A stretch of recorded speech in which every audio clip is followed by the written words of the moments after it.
Well, hi there. My name is Emily, and this is my patio. This is our patio garden. We established this space this year, and it has been great fun for our family. I can't even believe I'm doing this. So this is a very surreal moment for me. I found myself documenting my gardening journey after moving across the country from Washington State to East Tennessee. So it's been quite the change for us and our family. And there was a bee buzzing right towards my phone. So when I saw my favorite gardener for the past going on 6 years asking for collaboration on one of my favorite topics, books, I couldn't believe it. Even though I'm nervous, I wanted to add in my 2 cents. The thoughts that I have might not be applicable for everybody. I am coming from the lens of being a toddler mother. This is our toddler's garden. We really wanted it to be kind of her playing ground and somewhere to feel really confident in and connected with nature. So as you can see by this chaotic stack of books in front of me, I have a lot of ideas for children's books surrounding nature, gardening, living an outdoor lifestyle. I know that it can be hard to keep our kids engaged. And so I have found several things by now that have really worked for our family, and I would rather save some people some money than have you purchase some books that you are disappointed by, like has happened a couple times for us when we're not able to check them out from the library and see if we even like them first. So if any of that sounds interesting to you, let's dive in. Oh yeah. Let's see. So I did have a few notes here, and you heard me mention the library. So I wanted to mention that first. To get a library card and to check books out before you purchase them. That has been a really fun way for us to see if they are worth spending our money on. I love to do this for children's books, mostly because something can look amazing online, but you don't really know what's inside of it. So I would like to look at that, before I hand it to my child. And that's just a really great way to do that while also saving money. And I did want to mention, if you are in a smaller county and you might be near a larger county or a city library system, you can pay for a non-resident card, which I wasn't really aware of. I've never faced that before. In Washington, I lived in the city my whole life, so to find myself in a smaller county, that was different for me. And then noticing the smaller availability and resources, which was a bummer initially until I learned of purchasing a card for non-resident at a city. So I can do that. All of that to say, even if you're not able to travel to the city regularly, that gives you access to their online library, which is usually massive. I have several books lined up that I want to check out online, both audiobook and ebook format. It's just a great resource, and I was very bummed when I initially felt limited because of where I lived, but with a small cost, you can get access to more resources in a larger library system. So kids and cookbooks are my favorite thing to check out. And I haven't consumed a lot of homesteading or gardening based books. It's been a lot of online and just hands-on learning for me. I have received both of Jess's books as a gift over the years now, so I've read both of those, which have been very helpful and were a great joy to add to my shelves. I also did check out the Floret Farm, Floret Farm's Cut Flower Garden book. I think a couple of times I checked that out digitally and took some notes, and it sparked so many ideas for me, and was probably the beginnings of my inclination that I would really love growing flowers. So that was a fun one to open that world for me. Secondly, I also checked out in ebook format was the Tiny But Mighty Farm. Was incredibly valuable to me. I know that I love Jill's videos, and I always feel like I walk away learning something, and I just love the concise, beautiful simplicity of her book as well. So that is my thoughts on the straightforward, related, solid information content.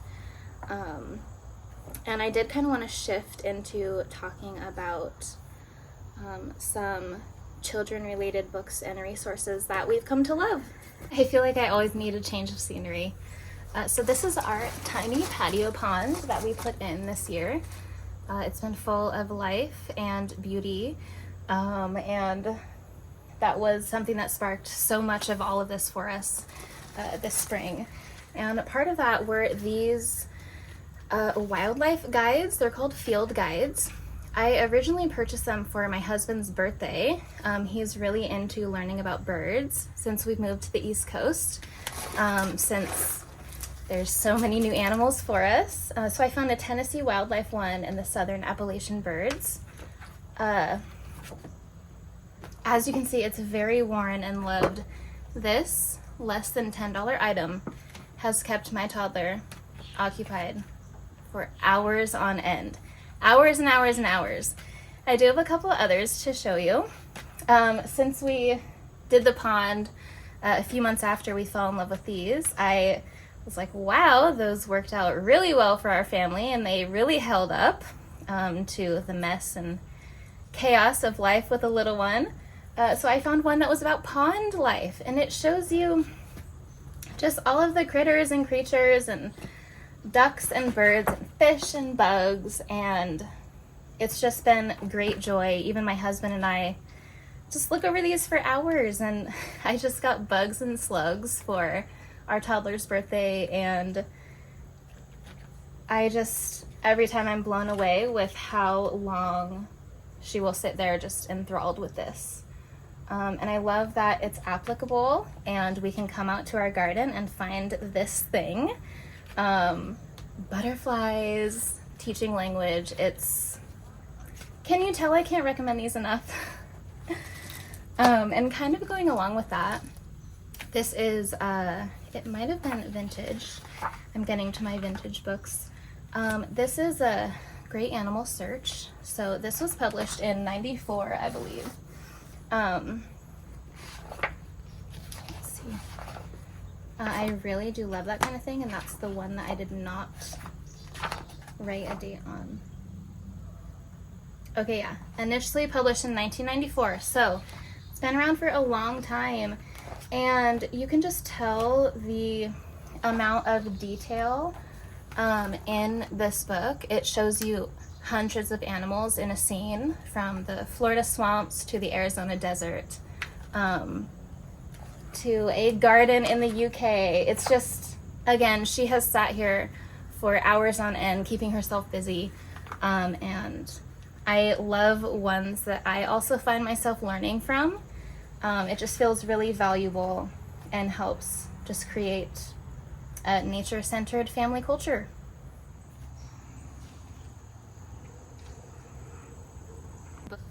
I can't believe how much joy books can bring your family. This one we received secondhand for our daughter's birthday, and it's Around the Farm, and it's the artwork of Eric Carle, who, you know, is very well known in the children's book world. This just shows different scenes around the farm and garden, and again just creates that, you know, homestead culture, and this is what it looks like on the farm. These are the kind of animals that live on a farm, and this is what you expect to see. So it's been really fun seeking and finding these animals in here. Okay, this one is a true favorite. My husband found this in the clearance section in the bookstore. I didn't even know And it's a collection of 3 books about Charlie, the ranch dog. So he lives on this beautiful homestead. Look at that. Charlie with a frog. This is one of our favorite pages. How fitting. But it just shows the scenes. Talks about how hard Charlie works, aka sleeping. And just shows, you know, real life, what you do. You round up the cattle, fix fences, and, you know, work in the garden. So this is just the sweetest, most precious story. And there are many books. There's only 3 in this collection here. So we definitely have some to add to our collection. Okay, also I'm definitely not usually this dressed up in my garden. We happened to take our family pictures out here earlier. So I went ahead and utilized the outfit again for myself. Okay, so I have a couple gardening centric books. This one we did just order online, and even though it's a bit quirky and interesting, it still provided us great fun and taught us about the tools used in the garden, rain and compost. So it's pretty basic, but definitely wholesome. And I loved that it focused on the garden and the little gardener learning what to do. And this is actually a vintage book. I believe the original printing was 1988, Planting a Rainbow. You might be familiar with this book. They have made a lot of classics into cardboard, like more simple versions and more hardier versions for the younger kiddos to enjoy. The one that goes through all the flowers and how you plant a garden with mom every year. It's just about one of the most dreamy books, so we're happy for this little one in our collection. Okay, so these ones are newer books. We received one as a gift, and I remembered the artwork and the amount of detail that it covered, and I loved it and saw this and picked it up as well. So it shows you about the little sunflower and the little acorn. It goes, I love the artwork. It's really detailed and really precious. And it shows you the life cycle of an acorn or a seed, how it falls. It shows you the dirt and how it sprouts. It's just really precious and shows you the full cycle into a tree. And it was just a really concise and yet beautiful, sweet way that I just felt included so much information, even for my 2-year-old. You know, to learn about seeds and growing things. And they're just beautiful, so that doesn't hurt anything, right?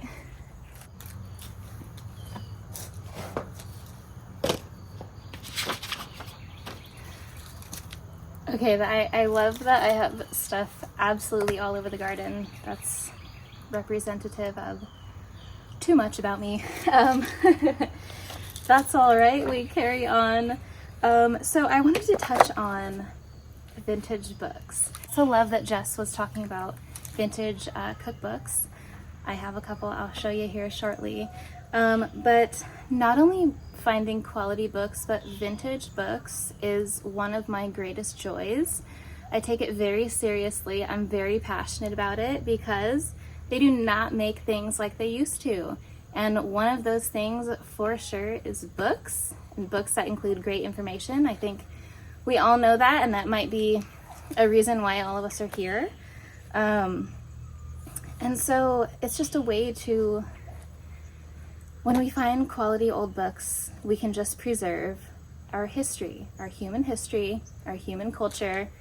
What did they read in the 60s? What did they read in the 80s? You can find some great books, and I have. So this Horses and Ponies book, it's from 1994, but it is vintage, and it shows just a really simplistic breakdown of some different horses. My daughter learned about riding horses. So it was just, again, really sweet and concise and useful. This book, Little Mouse on the Prairie, not that I think you'll, even if you don't find this exact book, this is kind of like what I'm talking about. It's so just sweet, straightforward, This book, where was it? Written in 1978, okay? Look how sweet. You can even tell the illustrations are different. There's beauty and simplicity, and even a lot of the older illustrations are a lot more detailed than books today. So this artwork compared to this artwork of today, that's kind of what we mean. Like, you really don't find stuff like this anymore. And especially, this is such a wholesome story. It's about this mouse who prepares all summer long, and these other mice are off having fun together.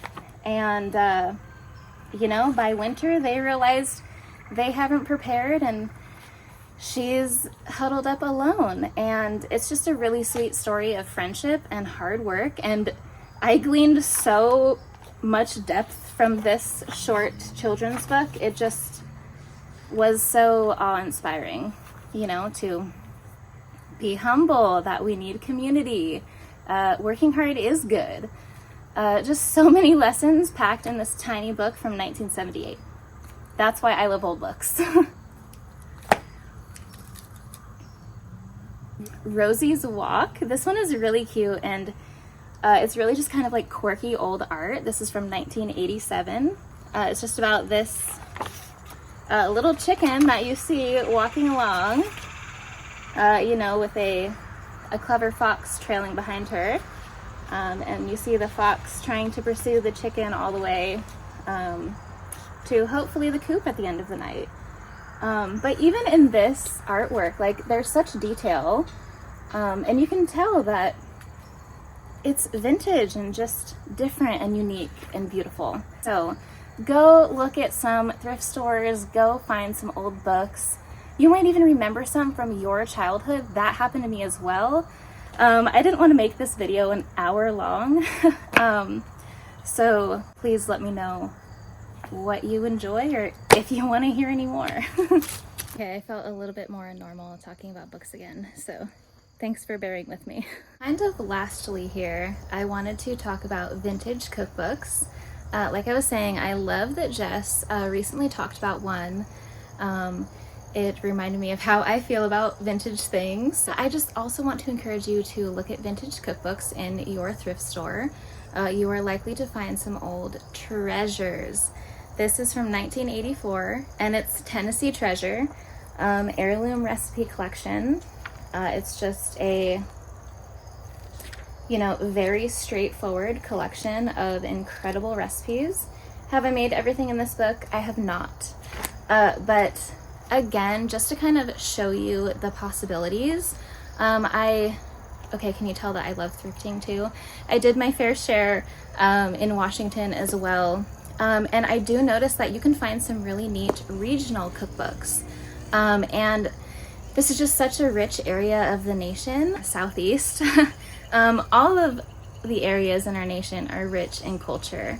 They're just sitting in our thrift stores. So go peruse the shelves, see what treasures you can find from your region, and breathe life back into them in your own life. I just want to see what's out there, and old stuff is the good stuff.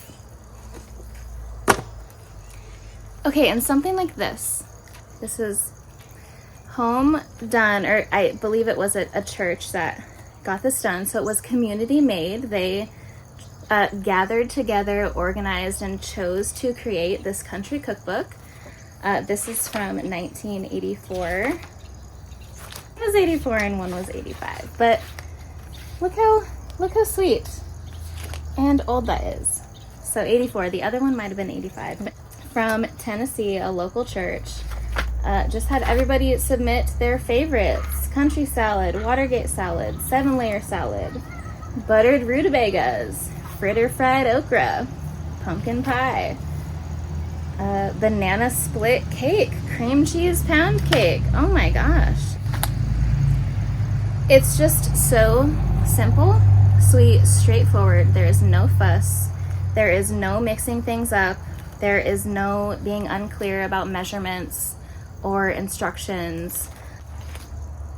Okay, sometimes older cookbooks don't have a lot of instructions, but I personally find that good, because then you find your way through it eventually. And usually if you make something once or twice, you do better later. But see, and you don't find sweet handwritten notes in brand new books.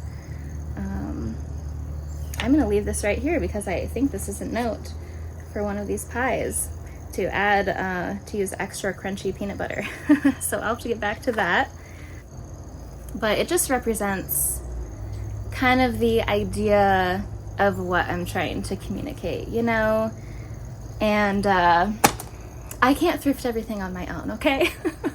My husband won't let me. I don't mean that. Wow, it's so beautiful.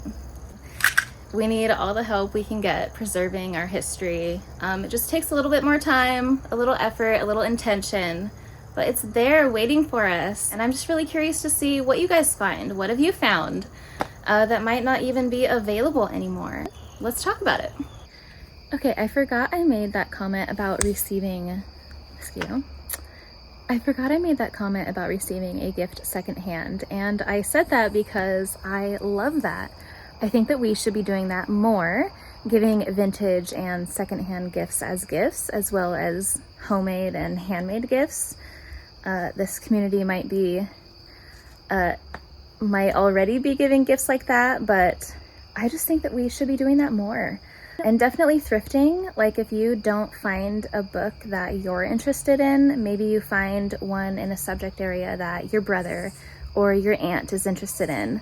It can just be another way to connect us and to recover things from the past that we ought not to forget. And even if we're not interested in it, maybe one of our loved ones is. I just have a trail of clutter. 2 pairs of shoes I'm not wearing.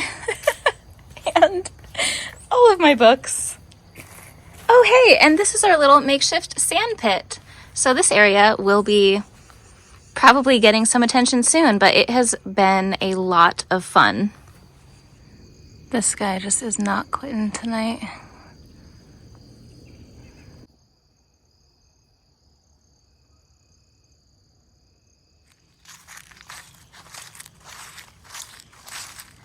I had to come visit down below the garden and check on this tree. It was vibrant red just a couple days ago. I will never get past how quickly it goes in the fall. It is serious business once it begins. These trees will be bare way too soon.